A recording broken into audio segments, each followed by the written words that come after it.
Good evening, everyone.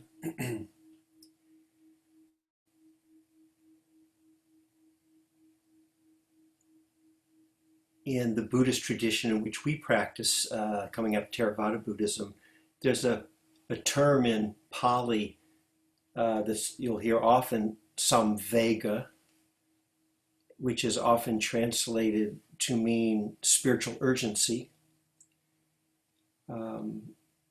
I don't really care for the word myself because depending on your connotation, well, let me back up. I think the purpose of Samvega is to wake people out of a sense of complacency in that we want to use our time here as while we're alive here on earth. We want to use our time well. So from a Dharma perspective, really keeping Dharma teachings alive, practices alive, and cultivating and strengthening and growing in all of these qualities that we talk about often. And I think the idea is that in the face of our mortality, which we're all, of course, faced with, if we could really bring that sense of the uncertainty of life,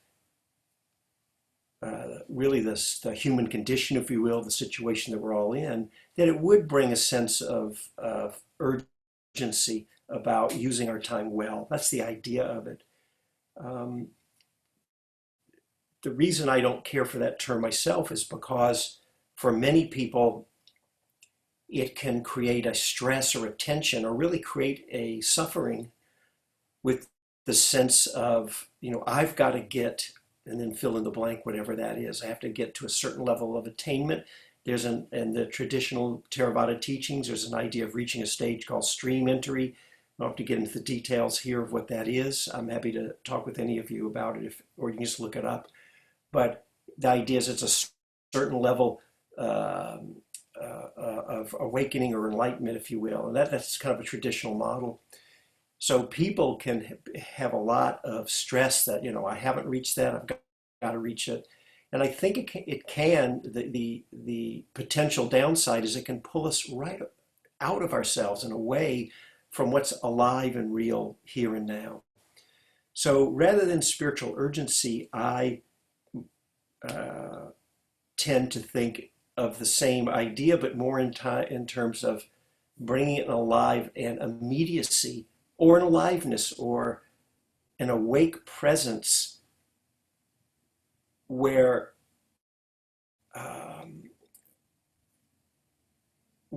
yes, I'm aiming myself in a certain direction along this spiritual path, but I don't want to do anything that takes me away from myself, out of myself, disconnects me from my body, from my own heart and mind. And so rather than a sense of I've got to get somewhere, I think you get the same thing, but it's more of a view of how do I really get here and come to right in the present moment with whatever's real for us, bring that awakening, but still, if you want to bring the Samvega, I would call it the immediacy comes alive.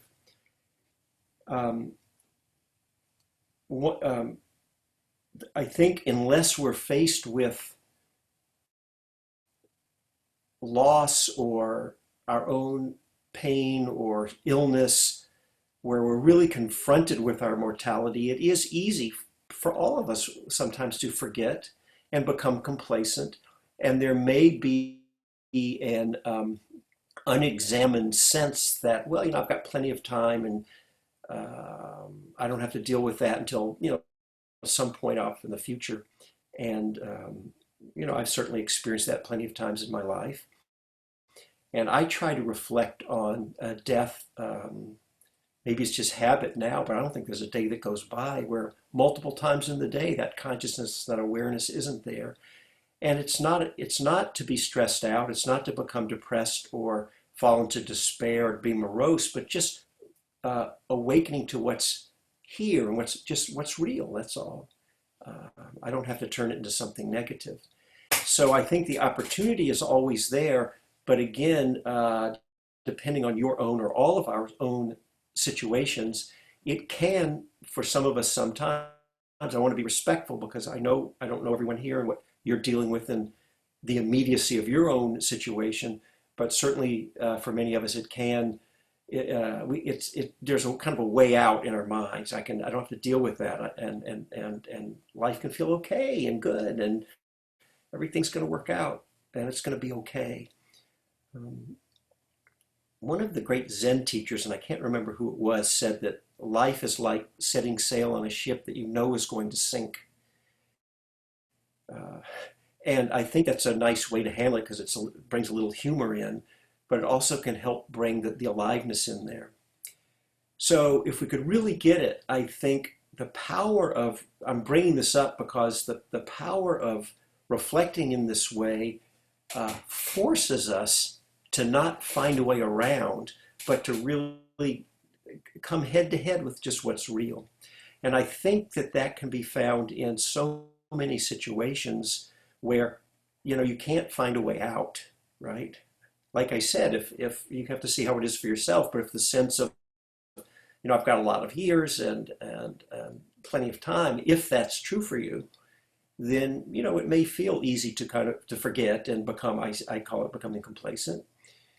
Um, some of the, when I used to do prison work, I haven't done it in the 1970s, I was very active in Dharma and meditation in prisons, and in the 1990s and the early 2000s, I used to be a Buddhist chaplain at two California state prisons. I started some programs that are still going to this day. And the people, there were all kinds of people there, but I remember a few people very clearly for whom, they were just amazing people with incredible hearts and wisdom and a sense of a presence to them. With them sharing with me that what had really been a powerful doorway for them was, given the fact they wouldn't want to be in prison, of course, but that there was no way out. You were forced to come to terms with what was real and happening, sort of turn into it. And many of them shared that it took a lot of years to get to that point. And I don't know that it happened I'm not sure what percentage of people that happens. They may have been extraordinary, maybe it's few, but it does happen for people. And that was what they said, that it forced them through. And I've met people who were dealing with chronic illness and pain who found the same thing. And I've shared, I don't remember if I did it in this on these evening sessions, but one of the great teachers for me was when I'd been on a very long meditation retreat where it was a 1 year long. And it was so long that, of course, I had the option to leave, which is true, but assuming you're going to stay, that it forced a level of non-clinging and letting go right into what's happening, because it was too long to tough it out and to gut it out. At least, it was for me. So that was the real gift in it. The gift wasn't, these amazing meditative states that you can cultivate, which do happen, and many of you know from your own practice. And that is an important piece, no question about it. I'm not diminishing that. I actually do think that that has a lot of importance. But I was surprised that it was an unexpected teaching, and the real depth of it was in how the level of non-clinging and letting go that happened just because there was no way out. You couldn't sort of skate your way around it or find a way out. There just isn't a way. It's kind of like that here with what we're dealing with the coronavirus. I again, in a group just in a group our size, everyone will have their own unique situation. I personally don't know anyone who is dying or sick, and so I feel thankful, and I don't take that for granted, and so I'm appreciative of that. I know that there are people. I think I'm going to be okay, probably. But like everybody, I have my worries and my concerns, and I know many people. The stories are in the news every day of people who are in quite dire situations. So I have a lot of, I hold those people deep in my heart, and I have a lot of uh, empathy and, I guess, compassion, really, and feeling for those people. So I don't have any of that. So in that sense, I think I'm in fortunate. I don't take it for granted. But at the same time, the worries will come. The thing about this is that even for someone who's getting through this, you're not sick, you're not homeless, you're not worried that you're not going to have your next meal. Still, you can't get out of this, right? There's nowhere. I don't. Maybe there's somewhere in the world, but not much. Not many places. The whole world is in this. You cannot get out of it. And it's really been a powerful teacher, I think, for all of us. I hope we can use it that way.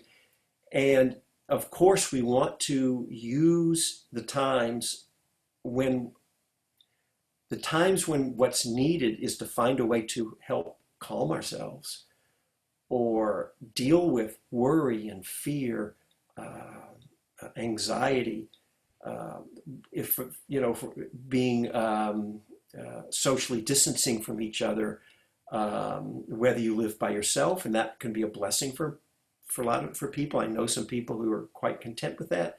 I also know people for whom it's really hard and dealing with some depression. So I know people in both of those circumstances. And I know also people who are living in their household with others that are doing reasonably well. And I know people who that is bringing its own real challenges and difficulties, and it's magnifying issues or problems that may have been there. So, we're all dealing with these things in our own situations. And so the question is, here we are. If nothing else, if you have no other teacher in your showing up, you've got this in whatever form it's coming. And so that's the question, right? Is, well, what do we do when you can't find a way around, and it's forcing you? What's there is hard. How do we? So one of the um, I hope if we've gained, even for let me say this, even for those of us who've really contemplated on these sorts of things and maybe have skills and experience, we've been meditators, we know how to um, calm our minds, we know how to open our hearts, we've spent years practicing how to be present with something. You sit down to meditate, say, and whatever practice you do, say you're practicing mindfulness of breathing. I know people are doing many other kinds of practices. Um, well, sometimes that feels good. Sometimes just that in a quiet room, forgetting about being in a global pandemic. But when everything's going well, just to sit and be with yourself can be challenging, right? We all know that. That's teaching us how to be present with something. So hopefully, if we've got some skills, we bring it to meet when these difficulties are there. And then we have to ask ourselves, can I let go into this? I find that questioning in that way, just raising the question, can be supportive. Rather than jump in, I may pause if it's really hard and ask, can I be with this? Or can I let this be? Or can I bring a sense of allowing to this? And oftentimes just by asking the question, posing the question in my mind is enough. And the answer will be, yeah, I can be with this. Um, and I don't think there's any of us who go through life where we're so untouched that challenges are never going to arise in our minds. So, and that's all right. But if it's held, if we get identified with it and we don't see that it's just the experience of our minds coming up, we call the mind states that come and go, then we can get really constricted and contracted and identified and sort of really gripped with something.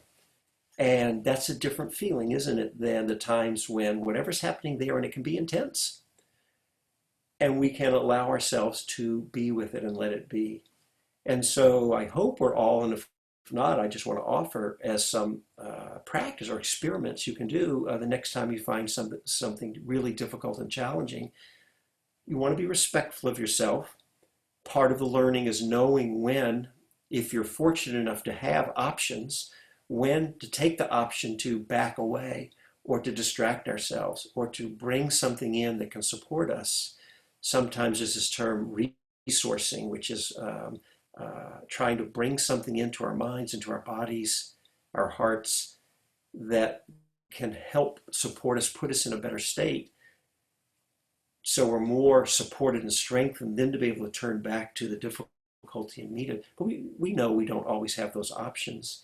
And so sometimes right in the heat of the moment, in the middle of the battle, of the fire, that's what we're being called upon to do. That's what's happening. And if you're able and can remember, just to go sit with it. And sometimes it feels like sitting in a fire. You know, it's not like being aware of something and present and mindful and knowing what's happening suddenly makes this unpleasant thing become wonderful and nice and pleasant. Things are what they are. They stay what they are. Sometimes they do let go, actually. That, I have to say, that certainly can happen. You may know that for yourself. But as often as not, you know, whatever's going on, maybe there's irritation or anger or worry in your mind. We just, that is what we're being asked to turn into. It's this idea, sometimes one of the models that many of you I know are aware of in the Buddhist tradition is the Four Noble Truths. And if there are many other models to work with, but it's such a simple, because it's just got a few steps. There's suffering, and there's its cause, and there's knowing its cause, and then there's through all of that, there's also inherent in that is knowing how to let go of our suffering. And so oftentimes, just by opening to our suffering and knowing what's going on, it's asking us to turn into it. I don't think that teaching is asking us to go seeking suffering.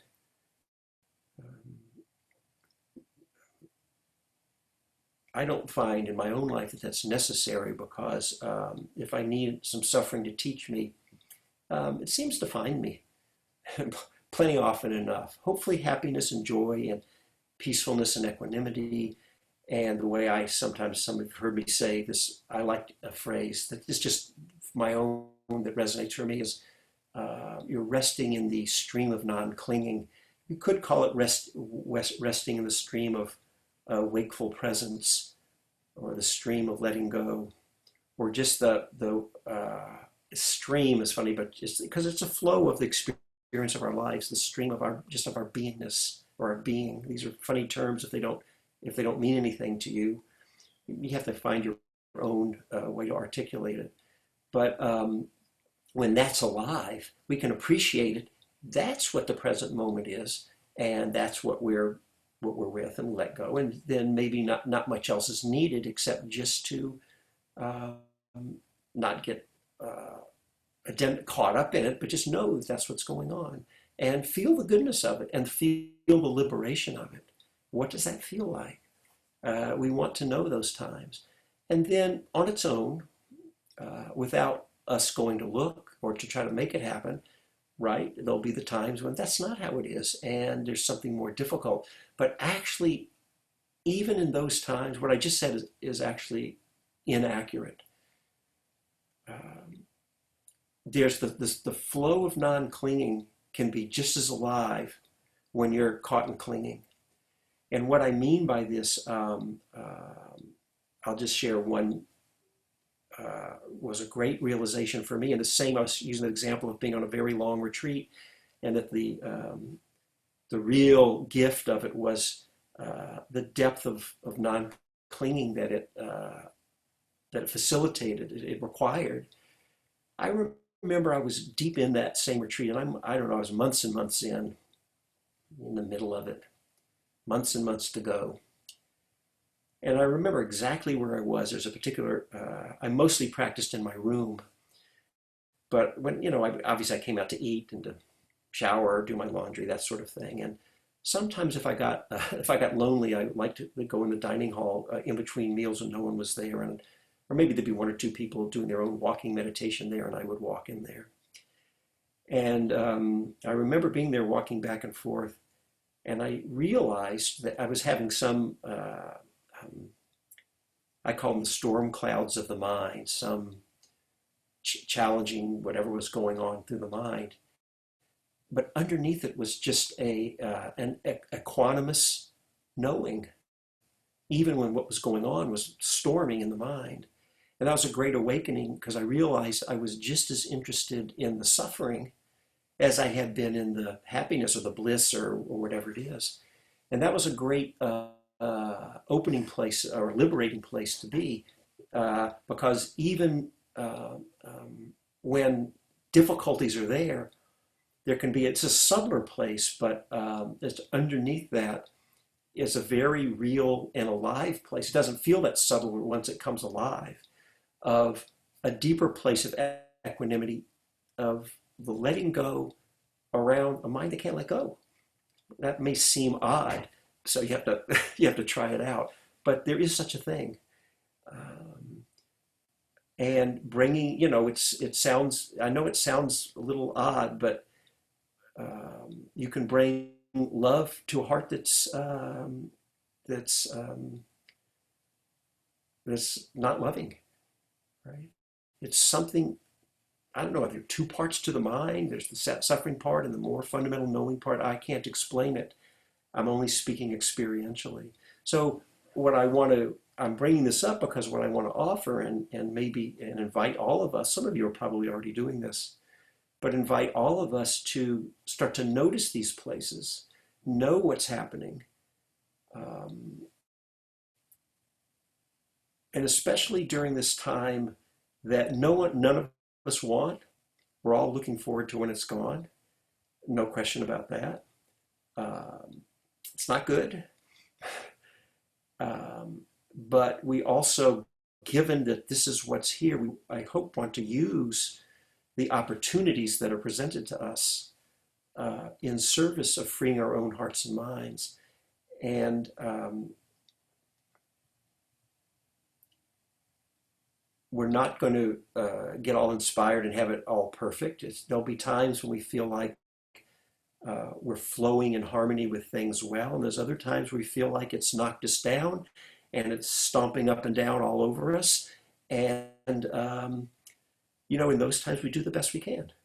You bring the best awareness you can, and sometimes when it's really can be hard, the best a person may have is maybe you just hold on. There can be times like that can feel like that, and you get through it the best you can. And so it can feel like that sometimes. So then the question is, if that's what it is, how do I be with that? And so we may or may not find our way. The important thing is to hold ourselves with the same. It's not an easy thing we're being called upon by life these days. Maybe it's never an easy thing, but definitely now. And I hope, just as if there were whatever normal times are, I don't even know anymore. Everything's so topsy-turvy.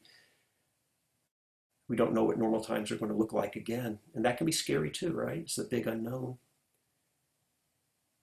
If a good friend came to you suffering in this way, what would you do?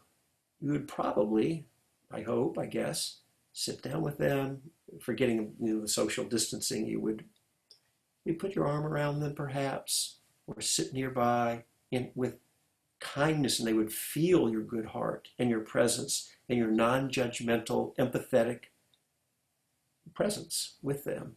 Well, we actually can bring that to ourselves, and it's just as powerful as if it's coming from someone else. It's nice when it comes from someone else too, if we're fortunate enough to have that. Some of us are, some of us are not. But I think we can try that out for the good times, but for the challenging times. And then it's not, I think bringing that sense of love for ourselves maybe is the most fundamental thing of all. Sometimes we talk about it in terms of the letting go and non-clinging. Sometimes it can feel like more, what's really the more fundamental is um, doing our best to access our good hearts, if we can and when we can, to the best we can, and at least trying to hold ourselves in that way. And even when we can't do it, the learning is in the, it sounds kind of funny to say the learning's in the doing, but it really is. It's just, even when we don't know the way, I often use the example of, I've shared here that I have a son who's he's a pretty accomplished jazz trombone player. He can play, and um, so I've tried to get him to teach me. I don't put any time into it. I can't play, but when he has his trombone, it's just flowing so effortlessly. I have when he lets me play, he tells me what to do. Intellectually, I know all the steps, but I don't have any experience. I can't do it, and and I try, and I can't really even make a single note. It's harder than you might think playing these brass instruments, and a trombone is particularly challenging. You're trying to move a lot of air, being a larger instrument, and the embouchure and all of this. So I have no ability, no skills at all. However, watching my son from when he started when he was 8 years old in the third grade, he was the same. Couldn't make a note. He didn't have to know how to do it, and he didn't have to know how to do it. He just started in the best he could, and through the applying himself and doing it, even if you have no skills and ability, it's a wonderful thing about life. And it's the same thing about Dharma practice. All the qualities, our ability to learn, to find some way to just be in this human condition. And listen, we've still got the same issue even when we're going to get through this global pandemic. It'll be a few months, a year, a couple of years, I don't know, but there will be a time, just as people came out of a century ago, a little more now, the Spanish flu was at, I think, 1918, somewhere there's a year or two there.